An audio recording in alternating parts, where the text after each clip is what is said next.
Welcome, all you new and returning listeners to Agile Matrix Podcast. It's me, your ever excited host, Tammy. And today we have a special podcast episode just for you. We're going to speak with Christoph Dibbern and we're going to look at his experience with Kanban. Now, Christoph isn't just a Kanban practitioner, he's an accredited Kanban trainer, an accredited Kanban consultant. He's also a Scrum Trainer with Scrum Alliance. So he comes with this wealth of experience. He's going to talk us through his experience using Kanban, how he was able to introduce it in a particular organization, what issues he faced, how he was able to overcome them, the issues he has seen so far with different Scrum teams or teams that are using Scrum or different approaches, and how he has solved them. And also, he'll be giving us some insights, to one popular question I usually get, which is, does Kanban scale? Does it not scale? How does Kanban scale? I mean, we have SAFe, we have LESS, we have Nexus, we have Scrum at Scale. What does Kanban have? It's just for teams, right? That's what you think. But just stay tuned and listen to this podcast and you get those questions answered. So, like I always say, grab your pen, grab your favorite beverage, grab your paper, and get ready to learn something, because what the Agile Matrix Podcast is for. So welcome to Agile Matrix Podcast on this episode, and let's stay tuned. And let's speak and have that powerful conversation with Christoph. See you soon. So welcome, Christoph. Thank you for joining the Agile Matrix Podcast. Can you introduce yourself to our viewers, to our listeners? Yes. Hello, everybody. I'm organizational agility consultant, already 8 years, and started 13 years in the business world after my study program in business informatics and also pure informatics in my master. And I use primarily Kanban in the last 5 to 6 years. I started with Scrum and also in some SAFe implementations. I supported the teams and also organizations, but I focus already around last 6 years on Kanban method from Kanban University and David J. Anderson. And it's really good to see the evolutionary progress and to see also, of course, if there are some problems which you should overcome. So it's not a straightforward way, of course, because evolution includes also some learnings which you need to proceed. And it's still very important to foster this and have this transparency from the Kanban method as a knowledge management approach. That's very interesting. So you mentioned you use Kanban. So how did you get into Kanban? How? Yes. Not just from my study program, from around 10 years ago, I heard about already Kanban from Taiichi Ono, originally from the car production. Also, I learned it from my IT background that there's the Kanban method, which was developed from David J. Anderson originally. And he wrote also this nice book, Kanban Evolutionary Change in Your Technology Business. And also my customers used already in some cases elements of the Kanban method, like the WIP limit, work in progress limit, or also making policies explicit, to just name 2 practices. And this was my starter also, to see the value of the Kanban practices, but also to know the stories from Kanban University and this book, which is very famous, not just for lean and knowledge management, also for agile ways of working. That's very interesting. For me personally, how did I get into Kanban? It's very interesting. So I'd always been a Scrum Master, right? And I kind of got tired of, personally, I got tired of the retrospectives being what went well, what didn't go so well, what can I do to improve. I got tired of the monotonous way the retrospectives were one. I also got tired of using velocity. I went a metric that was more precise, more baked in, evidence, as opposed to how do you feel about the sprints.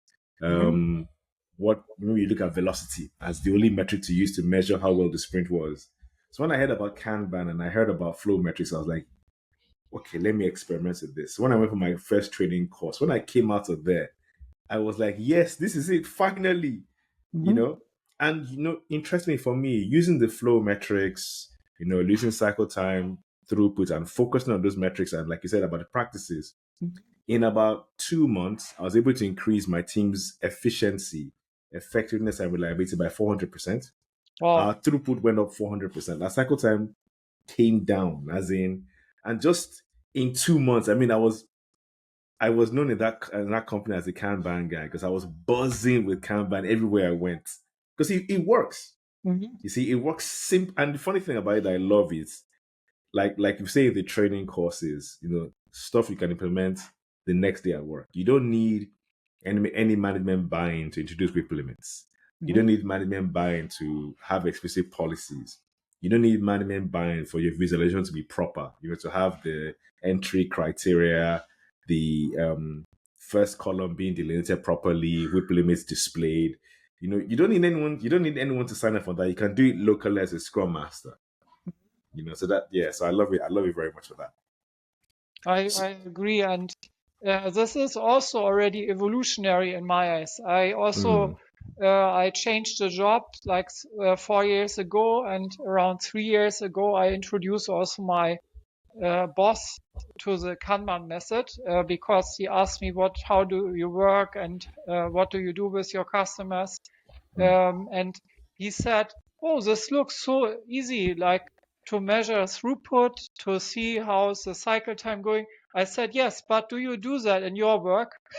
And then he said, "No, maybe I should try that." And this is for me evolution, like Yeah. you really need to try easy things, which maybe they are obvious in your, let's say, small brain, but if you don't use them in your daily business, then you will lose a lot of value and also, of course, possibilities to adjust your way of doing.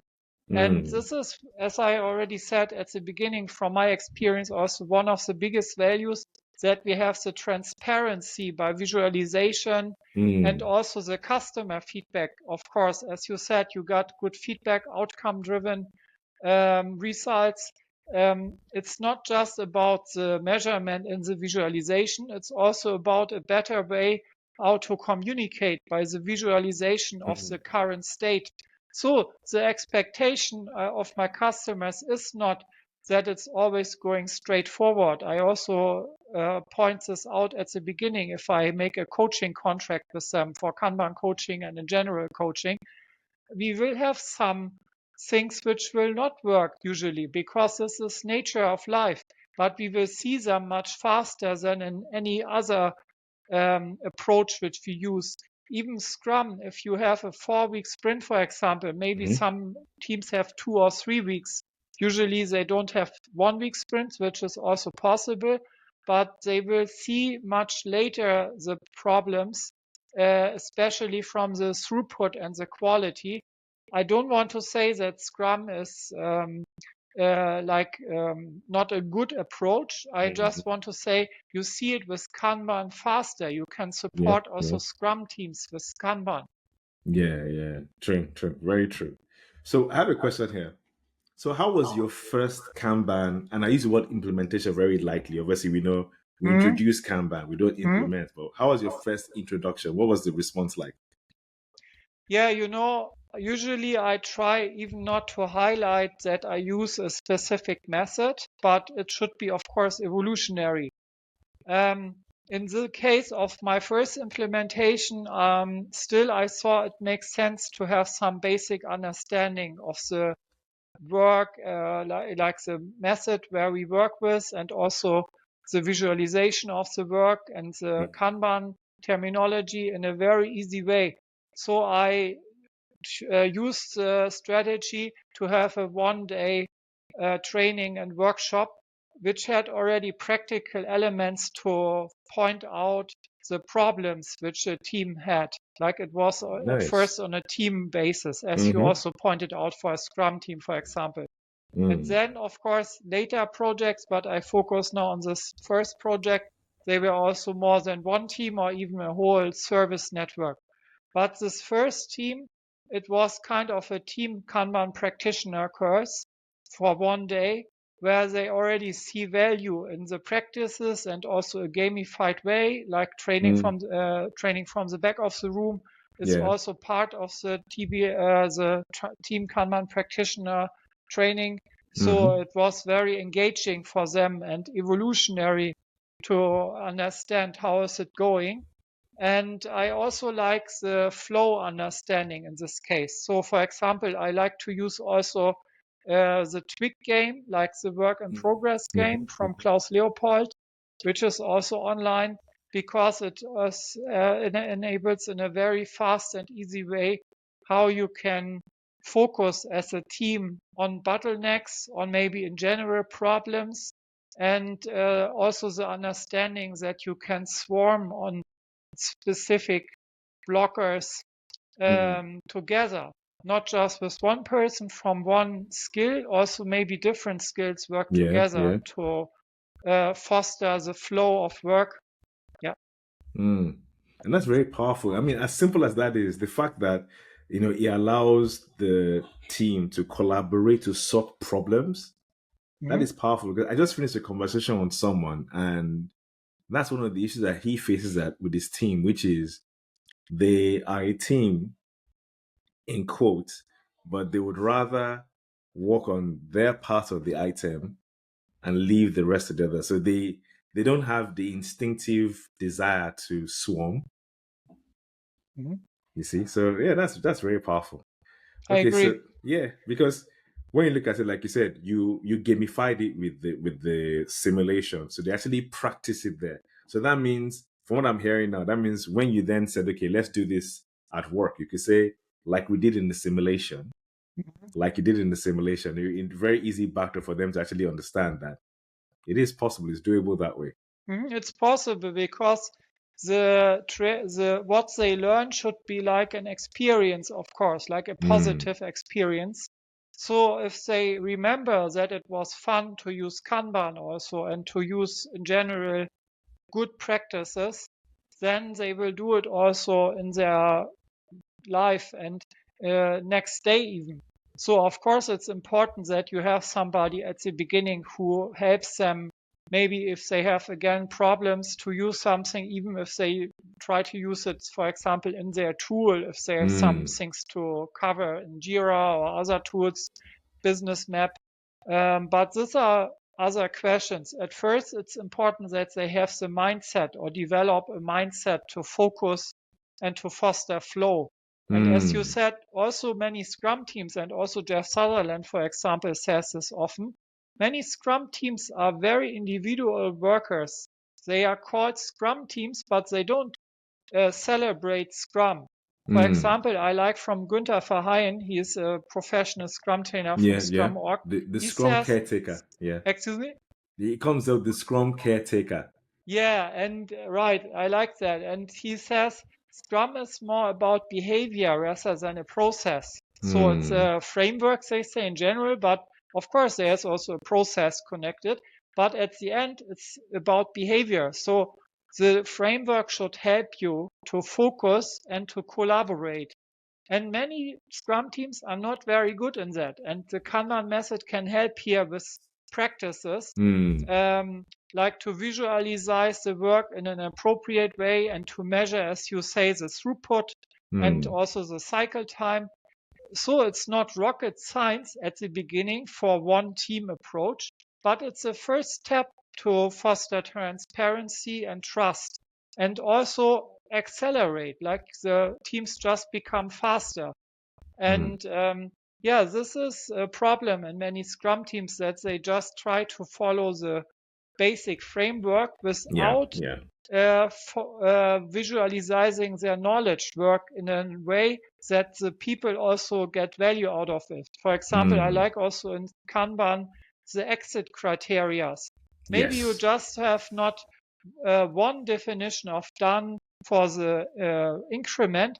Maybe you have, let's say, 2 or 3 some more quality criteria for specific steps in the middle, process. like you want to see what is documented, who was reviewing something, for example, and how can we pull it in the next column, what needs to be sure to bring it to, for example, another team, even because they maybe are responsible to deploy it on production. Of course, in a perfect world, a Scrum team can do everything by themselves or itself. But usually there are like handovers, which is not a perfect approach, but it's the reality. And Kanban can help us here to foster the transparency. Where are we now, and how's also the other team doing? And of course, also how can we foster feedback between the different teams if there are different teams working together? That's really powerful. You know, I think I have a question here, but I was thinking about something you said. So when you said something, I was thinking, I want our listeners to get something that what Christoph is saying is not that, oh, Kanban, Scrum, they're against each other, one is better than the other. They all have their strengths. And what Christoph is saying is that when you then combine them together, for lack of a better word, that's dynamite. That is awesome. So we are saying this is where Scrum is strong. This is where Kanban is strong. But we need both of these characteristics. So it is wisdom to put them together. I mean, from the time I learned about Kanban in 2017, I have not worked in a team where even though I was a Scrum Master Agile coach, I'll introduce Kanban practices. I may not call them the practices. I may just observe that if you observe that there's work in progress limits are there. You would observe that the board design changes. You observe that we're particular about the exit and entry criteria of work. I just put the practices in because it makes sense. It's an optimized way of working in Scrum, so to speak. Yeah, I like that. And for example, I'm also Scrum Trainer from Jeff Sutherland Registered Scrum, and he has also already some similar practices to foster collaboration, which are not included in the Scrum Guide. This is important also to highlight. As you say, the message is not one is better than the other. Like it depends if Scrum is the right approach, of course, because it's optimized for complex product development. But the Kanban method can help you in any process for visualization and fostering flow. But again, my message is also, especially for complex product development, Scrum is already optimized the last 20 to 30 years. You can use both good together, and Kanban can help also any Scrum team to foster collaboration and, of course, also see dependencies to other teams. For example, if I remember my first Scrum Master course, 2016 it was, I never learned what are dependencies, for example, or how should we take care about that? Maybe it's a finger pointing in worst case from one Scrum team to another. They do something wrong. They let us wait. This is the wrong thinking. We are one company, or at least one service which works together. So Kanban has a different view on companies and also on teams because it's always end to end. And the reality is the Scrum team often does not work end to end. This is the reality. Even if it's defined in a Scrum guide, they just don't have the possibility to really foster end to end flow, right? Yeah, very true. Thank you for that. Okay, so in your experience using Kanban in different organizations, either as a Scrum Master, a trainer, what would you say are the two most common issues you've seen? Scrum, or like in general, like two common issues in general, right? Yeah. I mean, if you think on a team basis, often the teams, as I already pointed out regarding the dependencies, they just don't know at the beginning which dependencies do they have. For example, if they make a sprint planning, they focus very much on their features, maybe on their knowledge which they have. But then after the first week in a 2 or 3 week sprint, they see, oh, we need some help from other teams. Or they just try to do things by themselves without being the expert. So Scrum assumes that the right experts are in a Scrum team to work cross-functional. But often the teams, they are not ready to really, like for every case, of course. So what is the value? If we use Kanban, we can foster end-to-end flow. And of course, also ask our question also with the policy, for example, every sprint planning, which also skills and expertise about technology and also domain knowledge do we need for the next iteration, if it's a Scrum team, and if it's not a Scrum team, if it's a team which just fosters flow without iterations, then of course for the next things which we pull by the replenishment meeting, whom do we need most likely and where we need to focus at first. And of course also the WIP limit. I often see this is the second challenge besides the dependencies. The Scrum teams have a very big product backlog and they have long plannings, like sometimes 2 to 4 hours. True. Sometimes even a day. The maximum is a day according to Scrum Guide, and some teams really they reserve one day for the planning. And this is, of course, very long time for just 2 or 3 weeks work. So the approach which Kanban also fosters is that we have a WIP limit, of course, based on our throughput. For example, this is one approach that we see, okay, how much should we take in the next sprint? Where, for example, the last sprints we had on average 5 features which we got done. Next sprint we make also maximum 5. And maybe during the sprint we have a WIP limit of 1 or 2 features. And then of the 5 developers, let's say, they work in pairs and then they focus on 1 to 2 features per time that they get things incrementally done already in the sprint. And this is so inspirational for me. If you speak about Scrum, they don't exclude that the teams work like this, but they don't highlight it also in this this way.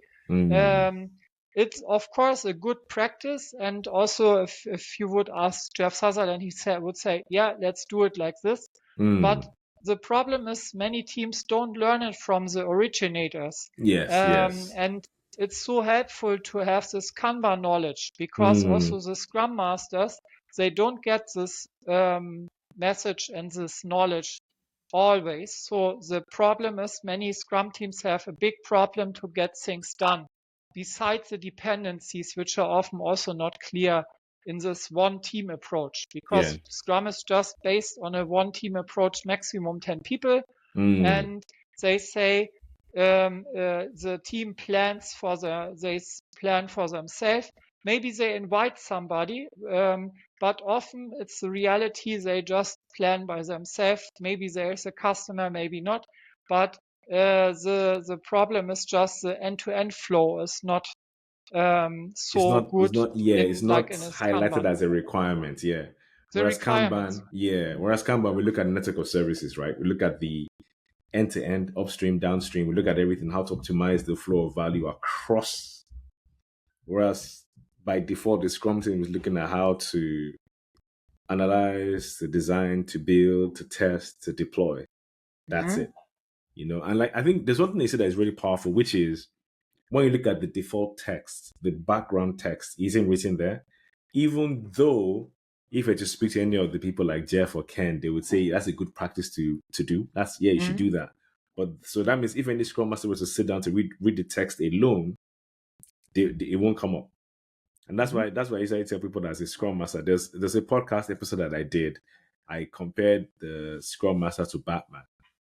And I said, Batman has his belt of tools, right? So that a Scrum Master must always have tools, must have, different frameworks, like Kanban, for example. You should know Kanban as a Scrum Master because the context you are in may require the optimization. I mean, flow optimization is general, but maybe in a context where the flow is so muddy, you need to emphasize some of the Kanban practices to get things moving. You may need to limit the work in progress big time to sort out the kinks to get it going. But if you don't know anything about Kanban, it becomes difficult. True. And I also like what Jeff Sutherland says here in this case, that agility and especially agile ways of working like Scrum is based on lean ways of working. Many Scrum Masters don't learn it or they learn it in their PSM2 or their advanced Scrum Master, or even the third step at Scrum Aligned Certified Scrum Professional, the core of Lean. But many are not prepared to foster flow in any case. And Kanban takes a lot of Lean values and principles, of course, inside the ways of working. And also the mindset is, of course, fostered. If you have this flow-based thinking, you just want to accelerate to get faster feedback from your customers, because this is how to say, like, this is the sense of Lean and the purpose, that you want to get fast feedback for your work. And of course, the DevOps, I don't want to introduce now too many approaches to the same time, but also DevOps you can combine with Scrum and Kanban, for example. It has a lot of Lean purposes also inside. And I like also that the Kanban University reference, for example, to the goal, and of course also Taiichi Ono. It's all about how can we foster flow and of course reach our goal together. And therefore they also to take again one team approach like Scrum, they match good with Scrum, because as I said, I really love this sentence from Günther Verheyen. Scrum is more about behavior. How can we work together and foster reaching the goal rather than a process pure. So Scrum can help us to develop our own process. Scrum does not exclude to improve our process, but we should, according to Scrum, have this framework in place. This is just the Scrum way. I don't say it's always right, but it's very helpful for many people. And the Kanban method can help us here. And also, as Alexei Seklov says, for example, which I also really like from Kanban University, he says Kanban requires a process which is in place. So it's not like you introduce Kanban for a chaotic world. This is very hard. Then you need maybe a static workshop of something like that, systems thinking approach to introducing Kanban for 1 or 2 days, which I also like, where you have a basic workflow and so on. But often we have some process already. We are not always in a chaotic, which is really good, because then Kanban is easy to introduce. Otherwise, you need some prerequisites, some process in place, of course, which you need to maybe even foster with Kanban, which says it's not optimal for like war situation or something like that, right? Like, just to make an example, also a Corona situation. Then it's not anymore empirical.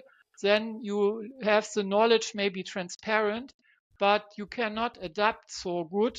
So also in general, agile ways of working, also Scrum is not optimized for chaotic, but it says you introduce Scrum and try to focus on a small goal and product, where you have one team which has like more protection, hopefully, and they foster self-organization. But I don't want to introduce, like explain too much Scrum now. I just want to say it's really a good value that you can use Kanban for any situation where already a process is in place and which you want to improve.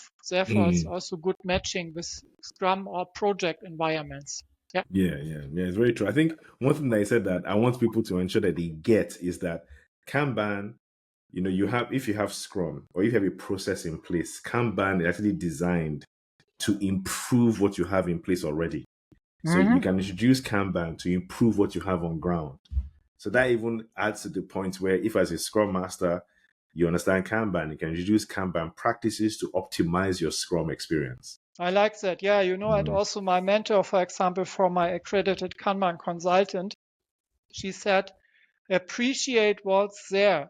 Never say not to yourself, or even in worst case to the team, or also to a leadership person, there is a weak situation. We need to change things. This would be very bad and unprofessional. We need to appreciate what is there and try to understand what's working already and where do we need to improve in a small incremental way, like evolutionary, right? And if we see many things don't work, even then we need to go in small steps, because we assume just that if we introduce a new practice, like new measurement or whatever, that it's better than before if we do that. But we don't know it in a complex world, and also in a complicated world. It's also not, we cannot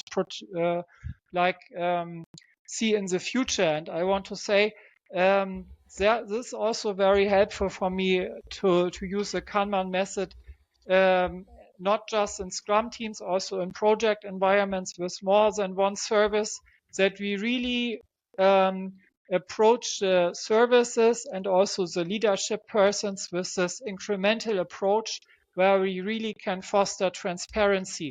And I like that way. I know it from Klaus Leopold. He says also, like flight levels, Kanban is a laser-focused way to do. And safe, if you really do it in a very big way, it's a shotgun approach.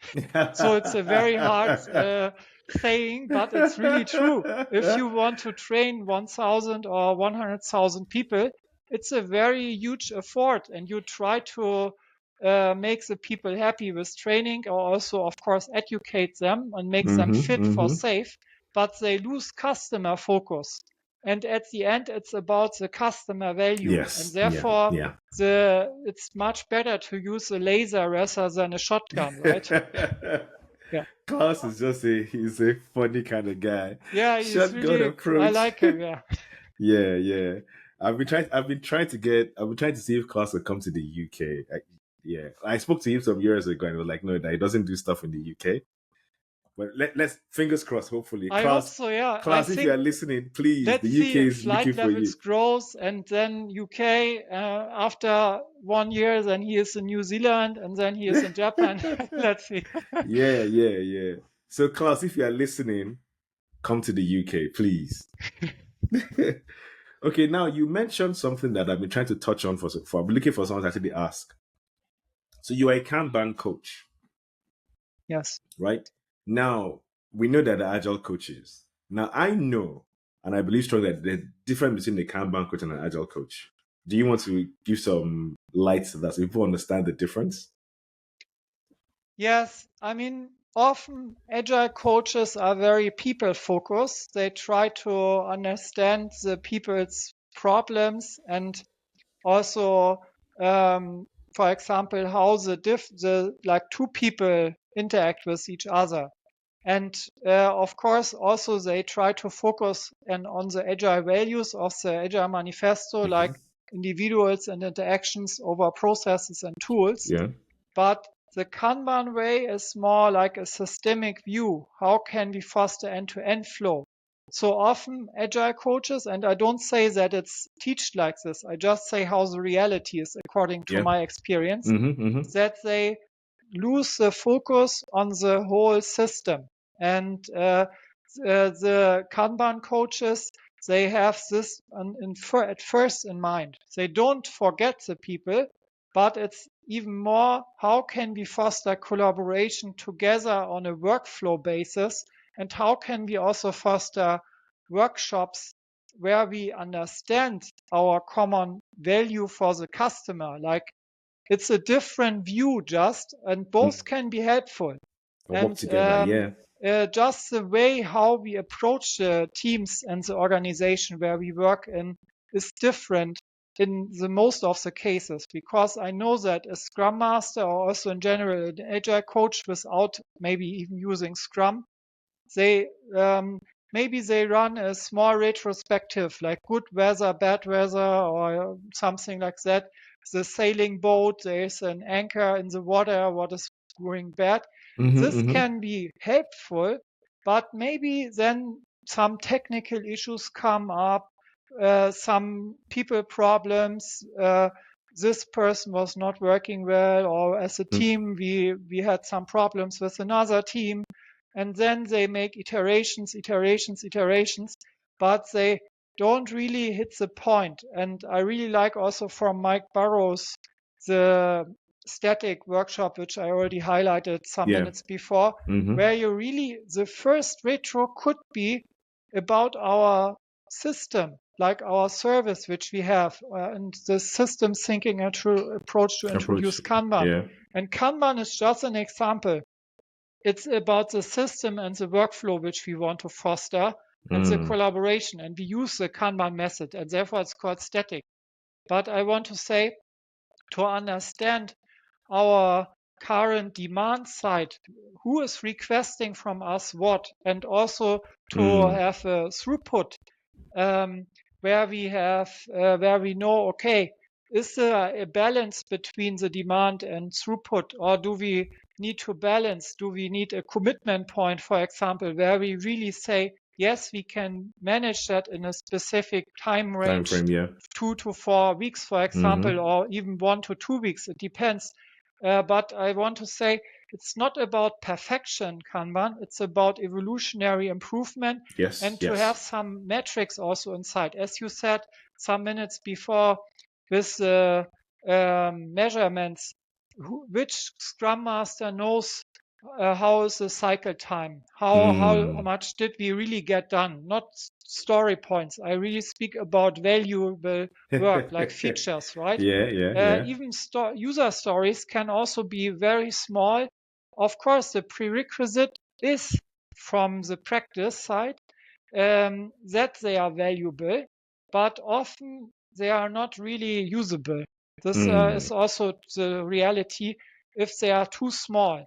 And therefore, the feature-driven development, which was also fostered from David J. Anderson, is so good that we have this understanding what is the end-to-end value and how can we foster end-to-end functionality. And this is the definition of a feature. A feature is not just something, it's something which really creates value from the user interface to the back end, that the user has something like in place. It's valuable from the user's perspective. That's what we look at. Kanban is very focused on that person at the end of the equation. How can we get, the value across to the person as quickly as possible with the highest possible quality and the highest possible return on investment? So it's all about tuning the network of services to meet that goal. And that's it's like really, at least for many teams, a very good extension or even a better way than just agile coaching in a very too much, in this case, people focused way, like the interactions between a few people or one team. It's just much more in the reality in many cases. And it's not also the team or two teams which need to interact. Maybe it's even that there's a very huge like horizontal line between, let's say, 10 teams or even more. So many agile coaches have also the problem, for example, if they were at first a Scrum Master, that they think, okay, so let's synchronize 2 or 3 teams. But maybe it's that from 10 or 20 teams, 5 people come together which really need to focus on a problem from this whole service. So maybe one service has 10 or 20 teams, which is not unreal, like impossible. It can be really a usual case. So it's really about a different perspective that we ask for the delegates from the teams, which have specific or which can help also with specific problems with their skills for specific problems. And this is a difference from my experience and also what I learned. I'm not against agile coaching and not against Scrum. As I said, I'm also a Scrum trainer, but Kanban brings an additional perspective to foster communication and collaboration. Very, very powerful point. Additional perspective. So like Christoph rightly said, we're not saying this is bad or good. We're looking at, Christoph is an experienced practitioner. So what he's telling us is, in my journey through being a Scrum Trainer, being a Scrum Master, being an Agile coach, being a Kanban coach, I found that these two approaches work really well together and they give greater value than each one on their own. That's what we're trying to say here. Now, Christoph, there's something that people don't realize that I like a lot of people to talk about, which is the fact that Kanban naturally scales. You know, in Scrum, we have scaled agile framework, we have less, we have the Nexus, Nexus Plus. Um, Scrum Alliance has their own Scrum at Scale. But people usually look at Kanban and they think, oh, Kanban is only for a team or a few teams. Can you please tell them clearly that Kanban scales normally, organically? Please do us the service, please. Yeah, I like the term. How do you scale Kanban? You do more Kanban. So it's Yes. about applying the natural practices from Kanban, like visualize your work, measure the cycle time, the throughput, maybe also the work item age, which also can be very powerful if you use it in a daily, for example. You see what is the oldest thing. Let's focus on that. Can be one approach. Use maybe also classes of service to see the potential cost of delay and prioritize accordingly. So it's about how can we also maybe sometimes descale before you upscale. I like that from Scrum at Scale also, that they say that Jeff Sutherland developed Scrum at Scale with many people. But I want to say Kanban is really like that. You see how can we foster value together, customer outcomes and centricity on a one service, like static is based for and optimized for one service, and then we scale out of the service and improve the collaboration between other services. Again, we do static. So we foster a network of services and have an incremental way of and evolutionary way of the organizational maturity. And important is here, for example, if you see look at the Kanban maturity model, that we can also orient us with practices which we can use next. We are not forced to use all of the practices. It's just an orientation. They say a map for organizational maturity and also agility, both. And I want to say Kanban is so valuable here that we see, okay, where do we need to scale really, and how can scaling help us? Do we need to scale upstream and downstream, for example? Do we need to have big work increments like work items, also epics, user stories, and so on? Or can we focus on a team level with this for a small product? It depends. There is not a one size fits all answer. We really need to understand the network of services, and therefore, for example, I like also from flight levels the approach with the 5 activities: visualize, focus, create agile interactions. They call it like this, or you just can say also positive interactions between the people and services, measure and improve, like 5 things to focus on as a coach. And this is so good. The static is also, as I already explained, very helpful to foster workflow understanding, policy understanding, measurement, and also even the urgency is important. But at the end, it's about that we foster, if we want to scale Kanban, at first one service quality, and then we scale out as required. There are different dimensions of scaling. Yes. Oh, perfect. Thank you very much. Did you all hear that? So it's not just me that is saying it. You can see Christoph is saying it too. That Kanban scales naturally. How? You introduce Kanban to one service. Now look at it this way. So we look at Kanban looks at the organized network of services, right? From service, so let's say from ideation to delivery to the customer. So what we're saying is that you may introduce Kanban to this part of the organization, but you're looking at how to flow effectively across to the customer. So what do you then do? Then introduce Kanban to the next connected service, and to the next, and to the next. And that's how Kanban scales to the organization. So what that then does for you is it increases the speed of the flow of value from ideation to the customer. So that's how Kanban scales. And like Christoph rightly said, one of the powerful things about Kanban scaling is it is not one size fits all. We look at, okay, what do we need to scale? What do we need to improve? So Kanban actually looks to the organization and goes, yeah, we need to work on that.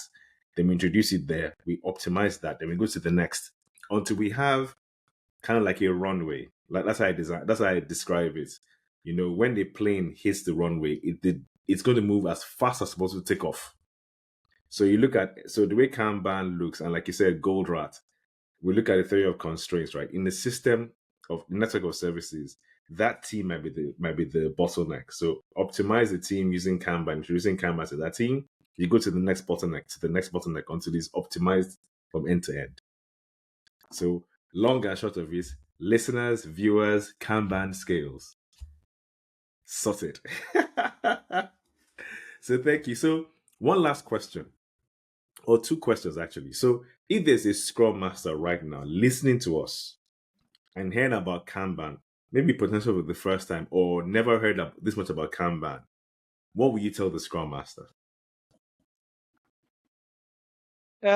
About like using this like Kanban method, I would say read the Kanban method guide. It's really helpful to understand the basic terminology and meaning. And of course, also feel free to reach us out also for a free call. And it's really important to understand. Of course, it helps as a Scrum Master to take also a training, at least for one day, Team Kanban practitioner, or even also Kanban system design, which covers static. But if you want to inform yourself, read the Kanban method guide. Maybe you read also the book from David J. Anderson if you also like to read books. I know not all read books, but this is the newest, of course, Discover Kanban and the Evolutionary Path to Business Agility, really good book also. So it's really about at first to get used to the Kanban mindset and also, of course, the practices and the principles which we have, and then try the first things. For example, even without reading more than the Kanban method guide, you can already try to measure the cycle time, like the start point and end point. When do our things finish? In Jira, for example, many use Jira. You can see it also very fast. If you don't use Jira, use an Excel to understand better how is it going, because often in the Scrum team, the user stories, they run longer than one sprint, which is of course not in which situation. They say anything should not be longer than a sprint, which you take in a sprint. But if we see that this happens, then we need to ask ourselves why. But at first we need to know how many things don't work, which things don't work. Maybe we have different work types, which we even don't know that we have different work types where we can focus on. So these are the first hints from my side, to know the cycle time, to know maybe different types of work also, and of course also the blockers. What blocks us usually? For example, from Klaus Leopold, I like also the blocker clustering, which is also in the Kanban University curriculum. Like internal blockers, maybe we have also problems inside our team, it's possible, or also outside the team. And then my message as a Kanban coach is not that we finger point on others. No, it's about conversation. How can we foster the conversation with another? For example, Scrum Master or Scrum team, the whole, maybe an overall team retrospective. Or also if it's one service, but two teams, but they didn't speak so much till now so much together. Maybe the question is, how can we also have together a static workshop with 2 times 5 people if there are 2 small teams working for themselves usually, but they provide one service. So we need to foster an end-to-end flow. But these are the next steps. I said at first, inform yourself. And of course, a training helps to get more practice, to use also some simulations, which you maybe can try out with your team, also some games. Yeah. Okay, perfect. Thank you very much. So you heard that. Crystal has told you. So if you're new to Kanban or you haven't heard about it at all, He has outlined the steps. I'm telling you, like I said earlier, first time I used Kanban, I increased my team's throughput 400%, reduced their cycle time by about 50 or 6. I can't remember the exact number now. This was a while ago, about 50, 60% by just putting the practices in. I'm telling you, it's a no-brainer if you're a Scrum Master. And like Christoph rightly said, I've spoken to a lot of Scrum Masters. The idea of stories run over sprint by sprint is it's common from those that I've spoken to, right? Scrum Masters struggle with those kind of things. And if you were like me when I started, when I was as a Scrum Master, not knowing anything about Kanban, the question I always had was, how will I correct this? How will I fix this? And I tried everything until I came across flow metrics, and it just sorted it out once and for all.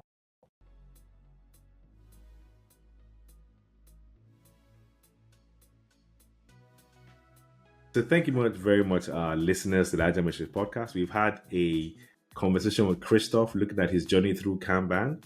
So thank you very much for joining us. And if you haven't subscribed to the Agile Matrix Podcast and get ready to listen to many more interesting stories, experiences, using these Agile frameworks and methods to bring value to our customers. So you know what I always say?